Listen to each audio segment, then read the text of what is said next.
T-shirt எடுத்து மாட்டேன். ஏய் சொட்ட. டி-ஷர்ட் மேல யாராவது கை வச்சீங்க இங்க ஒருத்தன் தலை கூட இருக்காது. அப்படியா? டி-ஷர்ட் எடுத்து மாட்டா.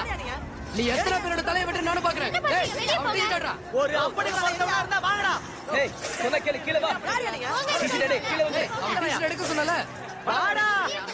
ஏய் அப்ப டி-ஷர்ட் எடுத்து தூக்கி போடுறா. இறங்கி வாடா நாயே. எங்க வந்து யாருக்கு சீன் போடுற? போடா. ஏய்